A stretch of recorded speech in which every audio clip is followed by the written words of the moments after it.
Welcome to Kalaimani kitchen Vellur. இன்றைக்கி ஒரு சீசனுக்கு கிடைக்கக்கூடிய ஒரு காயில் தான் குழம்பு செய்ய போகிறோம். அது என்னென்னா மொச்சன்னுவாங்க, அவரைன்னுவாங்க.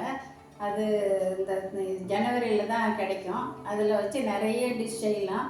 அது வந்து நம்ம இன்றைக்கி வந்து பிதுக்கும் பருப்பு அதை வந்து ஊற வச்சு அதை பிதுக்கி அது குழம்பு வைக்க போகிறோம். அது பேர் பிதுக்கும் பருப்புன்றது. அதுதான் இன்றைக்கி செய்ய போகிறோம். அது எப்படி செய்கிறது பார்க்கலாம் வாங்க. இதுதான் மொச்சன்றது. இது காயாக இருக்கும், பச்சை காய பட்டாணிலாம் இருக்குதுல்ல, அதுமாதிரி இது பட்டையாக இருக்கும். அதை நம்ம உரித்து கொட்டையாக எடுத்துக்கணும். எடுத்துகிட்டு அப்புறம் இதை வந்து தண்ணி ஊற்றி ஒரு குறைஞ்சது 4 மணி நேரம் ஊற வைக்கணும். அதை வந்து இப்படி நம்ம பிதுக்கணும்னா இப்படி வந்துடும். நம்ம பாதாமுக்கெல்லாம் தோல் இருக்கிறோம்ல, அதுமாதிரி நல்லா ஊறிடுச்சுன்னா இப்படி அமுத்தணும்னா தோல் வந்துடும். இந்தமாரி பிதுக்கி எடுக்கணும். பிதுக்கி எடுத்து கொஞ்ச நேரம் தண்ணியில் போட்டு வச்சோம்னா இதெல்லாம் நல்லா முளைச்சி வந்துடும். நம்ம ஸ்ப்ரவுட்டுன்னு முளை கட்டினது வைக்கிறோம் பாருங்களேன், இந்த மாதிரி முளை வந்துடும். இப்போ அடுப்பு பற்ற வச்சு இந்த குக்கர் வச்சுக்கலாம். அதிலே தான் நம்ம தாளித்து அப்படியே தான் குழம்பு வைக்க போகிறோம். அதுக்கு கொஞ்சம் கல்லெண்ணெய் ஊற்றிக்கலாம். ஒரு 2 ஸ்பூன் ஆகிற மாதிரி கல்லெண்ணெய் ஊற்றிக்கலாம். பட்டை ஒரு 2 துண்டு, லவங்கம் ஒரு 4, நல்ல சின்ன வெங்காயம் ஒரு 100 கிராம், அதில் 2 பச்சை மிளகா சும்மா கீரை வச்சுருக்குது, கறிவேப்பிலை,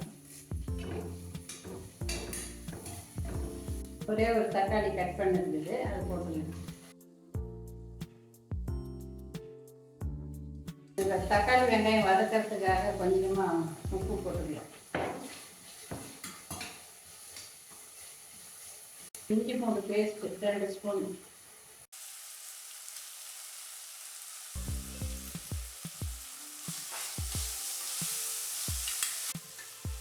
கொஞ்சமாக தண்ணி சேர்த்து,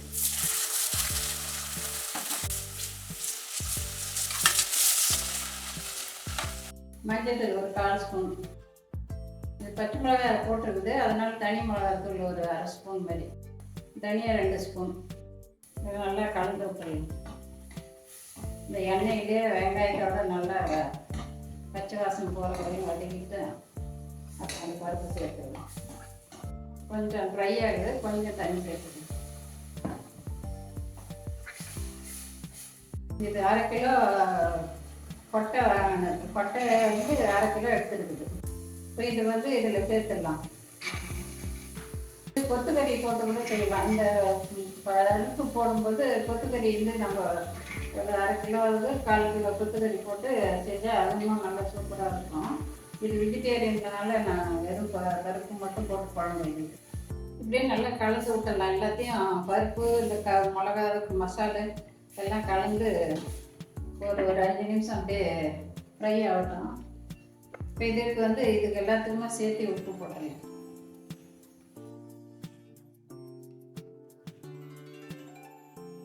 இது பருப்பு இந்த மசாலா எல்லாமே நல்லா கலந்து விட்டுட்டோம். நல்லா கொதிச்சிடுச்சு. இப்போ 2 டம்ளர் மாரி தண்ணி சேர்த்துக்கலாம். தண்ணியோட அந்த பருப்பு நல்லா கலந்து விட்டுட்டு குக்கர் மூடி போட்டு ஒரு விசில் வர வரைக்கும் விட்டுட்டு, ஒரே ஒரு விசில் தான் விடணும். இல்லைன்னா மாவு நல்லா குழஞ்சி போயிடும். அதனால் ஒரே ஒரு விசில் விட்டு ஆஃப் பண்ணிடணும். இது வேகிறதுக்குள்ள நம்ம அதுக்கு தேங்காய் ஊற்றணும் அரைச்சி. அதனால் ஒரு முடி தேங்காவை திருவி எடுத்துருக்குது, அதை சேர்த்துக்கலாம். 1 ஸ்பூன் சோம்பு அதையும் சேர்த்து கொஞ்சம் தண்ணி கலந்து அரைச்சி எடுத்துன்னு வந்துடணும். இப்போ ஒரு விசில் விட்டு ஆஃப் பண்ணிட்டோம். இப்போ கேஸ் ரிலீஸ் ஆகிடுச்சு. நம்ம திறந்து பார்க்கலாம் எப்படி இருக்குன்னு. இப்போ ஒரே ஒரு விசில் தான் விட்டோம். நல்லா பருப்பு அதெல்லாம் மசிஞ்சிடுச்சு. இந்த மாதிரி தான் 1 2 பருப்பு அப்படியே முழுசாக இருக்கும். இப்போ அடுப்பு பற்ற வச்சுட்டு நம்ம தேங்காயும் சோம்பு வரைச்சோம்ல, அது இதில் ஊற்றிடலாம். இப்போ வெந்ததுனால கொஞ்சம் ஜாக்கிரதையாக இருக்கணும், இல்லைன்னா அடி பிடிச்சிடும். இப்போ மூடி போட்டு மூடி வச்சிடலாம். சும்மா லேசாக ஒரே ஒரு 2 நிமிஷம் விடலாம். விட்டுக்குனால நம்ம வடகம் போட்டு தாளிக்கணும். ஒரு வானொலி வச்சுட்டு கொஞ்சமாக வடகம் தாளிக்கணும். அது கொஞ்சோண்டு எண்ணெய் ஊற்றிக்கலாம். 1 ஸ்பூன் ஆகிற மாதிரி எண்ணெய் ஊற்றிக்கலாம். எண்ணெய் காஞ்சிடுச்சு. இப்போ வடகம் போட்டுக்கலாம். வடகம் இல்லாதவங்க சீரகமும் கடுகு போட்டு தாளிச்சுக்கலாம். அதிலே கொஞ்சம் கறிவேப்பிலை தாளிச்சதை இந்த குழம்புல ஊற்றிங்க.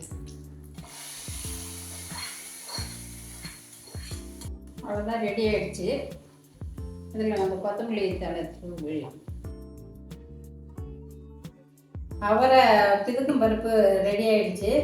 இப்போ அதை டேஸ்ட் பார்க்குறதுக்கு நம்ம கிளினிக்கு டாக்டர் ஜான் வந்திருக்காங்க. அவங்க டேஸ்ட் பார்த்துட்டு சொல்லுவாங்க எப்படி இருக்குதுன்னு.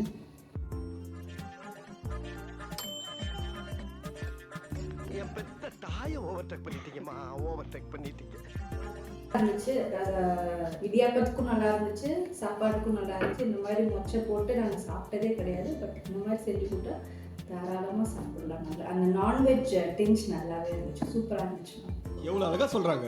அவங்க என்ன நர்சரி ரைம்ஸாக சொல்கிறாங்க. அதுதான் இது வெஜிடேரியனுக்காக தான் இந்த மாதிரி செஞ்சுருக்குறோம். நான்வெஜ்ஜுக்குனால நம்ம இதிலேயே கொத்தமல்லி போட்டு செஞ்சுக்கலாம். அவ்வளோ நல்லாயிருக்கும், அல்டிமேட்டாக இருக்கும். யாருன்னா சாப்பிட்டாங்கன்னா இது வெஜ்ஜா நான்வெஜ்ஜான்ற அளவுக்கு கன்ஃபியூஸாக இருக்கும். ரொம்ப ஈஸியான குழம்பு தான் இது. எல்லாத்துக்குமே சாப்பாடு, டிஃபனு எல்லாத்துக்குமே சூட்டபுளாக இருக்கும். இதுமாதிரி நீங்களும் செஞ்சு பாருங்கள்.